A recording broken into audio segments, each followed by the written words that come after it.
안녕하세요. 미국 유학고수TV 시청자 여러분들. 지금 미국 시각은 밤 한 10시쯤 돼가고 있어요.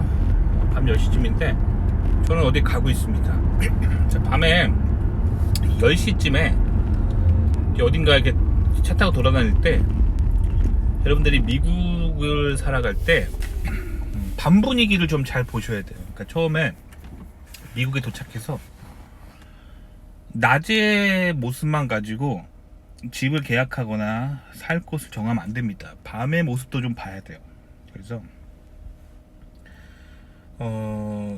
이게 사실 유학생들이 처음에 많이 하는 실수인데 실제로 있었던 일이에요. 제가 아는 한인 형님이 낮에 해 떠 있는 시간에 어떤 아파트, 학교 주변 아파트를 계약을 한 거예요.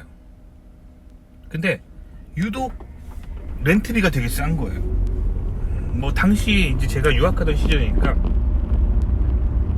지금보다 좀 물가가 싸던 시절이죠. 근데 당시에 학교 주변에 정상적인 대학원생들이 사는 아파트 월세가 한 $900 정도 됐어요. 월세 900. 그 정도 했었어요. 근데 요새는 더 하겠죠. 근데 어쨌든 이제 상대적으로 비교하라고 말씀드린 거예요. 근데 이 형님이 어떤 학교 주변 아파트를 갔는데 한 달에 $400밖에 안 내는 거예요. 그러니까 정상적인 원룸 아파트 가격의 반값인 거예요. 이상하죠. 너무 싼 데는 이상한 거예요. 근데 낮에 가보고 동네가 마음에 들어서 그냥 덜컥 계약한 거예요. 아파트 앞에 공원도 있고 산책할 수 있으면 좋겠다 싶어가지고 이 형이 덜컥 계약을 해버린 거예요.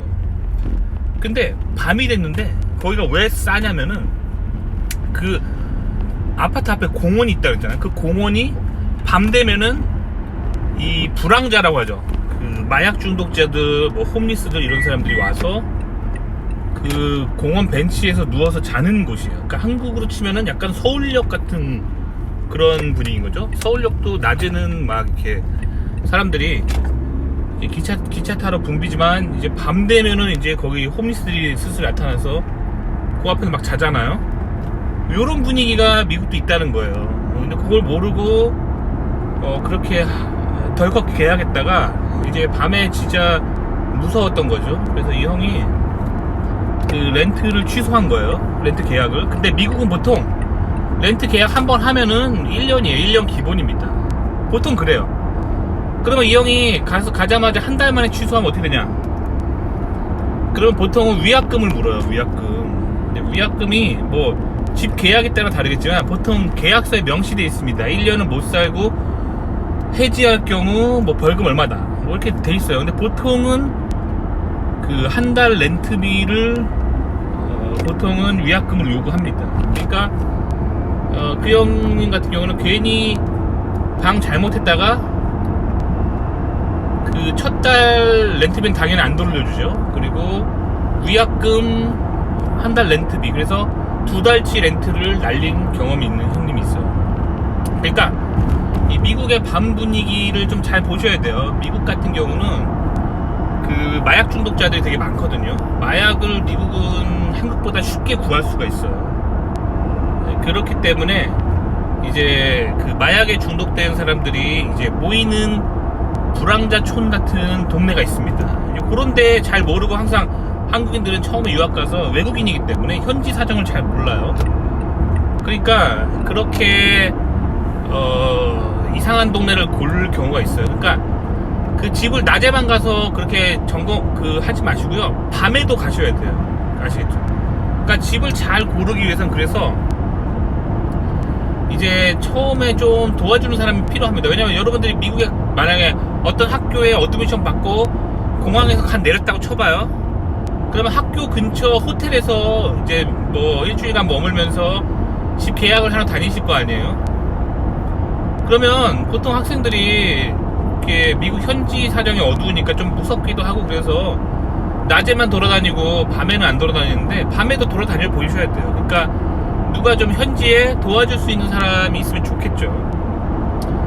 그래서 저도 사실은 처음에 그런 것 때문에 한인 학생회에 연락을 했던 거예요. 한인 학생회가 이런 도움을 주기 딱 좋아요. 학생회가 딱 조직돼 있고 학생들끼리 서로 이렇게 좀 도와주기 때문에 밤에 이제 좀 라이드 좀 부탁드립니다 하면은 뭐 보통 한인학생회장이 이제 누구 연결해 주죠. 뭐 작년쯤에 입학했는데 도움을 받았던 사람이 이번에는 내가 후배 도와줄게 하면서 누가 이렇게 봉사하는 사람이 있을 거예요. 그런 사람들이 이제 집 보러 갈 때 좀 도와주기도 하거든요. 그렇게 해서 밤에도 좀 보셔야 돼요. 미국은요, 이 밤에 좀 쌀벌한 동네들이 있습니다. 아시겠죠? 그래서 이제 집을 잘 정해야 돼요. 근데 사실 남을 믿는 게 아니라 본인이 직접 정하셔야 돼요. 저는 처음에 또 한인학생회를 또 너무 믿었다가 낭패를 본 경험도 있어요. 그러니까 저는 한국에서 처음에 미국 그 석사과정 붙었을 때 잘 모르니까 그 미국 석사과정에 붙어가지고 한국에서 이제 한인학생이 컨택을 해가지고 현지 사정을 물어봤는데, 저도 잘 모르니까 뭘 알아야 디테일하게 물어보죠. 잘 모르니까 그냥 이렇게 뜬구름 잡듯이 물어봤어요. 학교 주변에 학생이 살만한데 어디가 좋을까요? 이렇게 물어봤는데, 제 질문을 받았던 한인 학생의 형님이 집이 되게 가난한 형편에 굉장히 고생하시면서 한 푼 두 푼 아껴가면서 유학하시는 분이어가지고 학생 살기 좋다라는 걸 어떻게 해석했냐면 무조건 싼 동네 어디냐 이렇게 해석해가지고 처음에 그 형님이 추천해준 곳은 굉장히 우범지대에 렌트만 싼 곳에 이렇게 정착을 하게 되는 사람들도 있었다는 거죠. 반면에 또 제가 이제 박사를 갈 때는 학교를 옮겨갔거든요. 근데 그때 또 한인 학생의 형님은 또 집이 되게 잘 살았어요. 그래서 학생 살기에 어떤 데가 좋냐라고 물어보니까 또 학교 주변에 뭐 아파트를 추천해 주시더라고요. 근데 그 주상복합 아파트인데 1층에 슈퍼마켓 있고 지하에는 피트니스 센터, 그러니까 헬스장 있고 수영장 있고 막 그러면서 엄청 좋은 고가 아파트, 보통 학생 형편의 렌트비의 한 2배 정도에 달하는 아주 비싼 아파트, 그런 데 살면서 그런 데를 추천하기도 한다는 거죠. 그러니까 사실 학생 살기에 좋은 아파트, 이거는 굉장히 주관적인 표현이에요. 진짜 가난한 한인 학생이라면 무조건 렌트 싼 데를 추천해 주겠죠. 그리고 집이 돈이 많은 집 사람이라면 좋은 학생 살기 좋은 아파트라는 거는 모든 편의가 다 갖춰져 있어서 멀리 돌아다니지 않고 아파트에서 웬만한 시설이 다 해결돼서 너무 편한데, 그렇게 해석할 수도 있겠죠. 그러니까 사람의 말을 해석할 때는 항상 굉장히 주관적이라는 거예요. 아시겠죠? 여러분도 만약에 저한테 근데 진짜 제 채널에 그렇게 물어보는 사람 많아요. 고수님 무슨 대학교 가려고 하는데 어떠한 동네가 좋을까요? 라고 물어보면은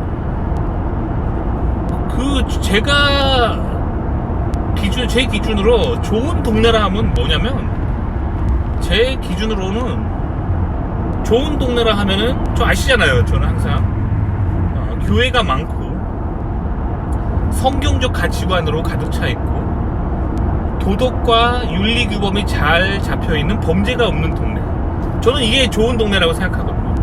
아시겠죠? 근데 이런 데를 싫어하는 사람도 있어요. 한인 중에서 이런 데를 안 좋아하는 사람도 있습니다.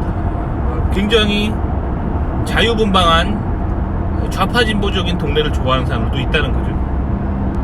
그러니까 사람마다 자기의 그 기준으로 세상을 보기 때문에 이게 누구한테 물어볼 게 아니에요, 미국은. 그래서 미국은 제 생각에는 여러분들이 미국에서 살고 싶다면 초반에 좀 투자를 하셔가지고 학교 주변의 호텔에서 좀 장기간 머물면서 본인이 직접 이렇게 공유 택시 같은 거 이용해가지고 많이 돌아다니셔야 돼요. 살 곳을, 분위기를 좀 잘 보셔야 돼요. 아시겠죠? 그렇게 해서 이제 미국에서 이제 살 곳을 정하셔야 돼요. 아시겠죠? 그래서 사실은 저는 개인적으로 미국에서 가장 먼저 준비해야 될 건 차예요. 차를 먼저 사셔야 돼요. 미국에 오면은 괜히 막 고생하지 마시고요. 한국에서부터 미리 차를 알아보세요. 뭐 살지. 그래서 오자마자 차를 구매하세요. 그러니까 보통 미국 사람들 같은 신용이 없잖아요. 그러니까 현금으로 구매를 해야겠죠. 뭐 중고차든 새 차든 할부가 안 돼요. 유학생들은 신용이 없기 때문에 와서 그냥 오자마자 차부터 사신 다음에 그 차로 이제 빨리 돌아다니시면서 동네 파악을 하시면서 이렇게 하시는 게 좋겠다는 거죠.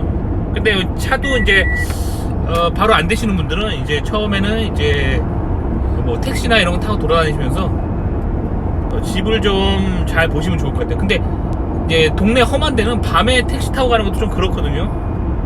그러니까 자기 자가용이 빨리 있어야 미국에서 그 지리를 빨리 파악하실 수 있을 거예요. 아시겠죠? 자, 그래서 제가 여러분들한테 드리고 싶은 말씀은 그 미국의 분위기를 알기 위해서는 밤에 좀 돌아다니셔야 된다는 거예요. 낮에는 이렇게 멀끔한데 밤에 험악한 동네들이 좀 있습니다. 아시겠죠? 도움이 되셨기 바랍니다.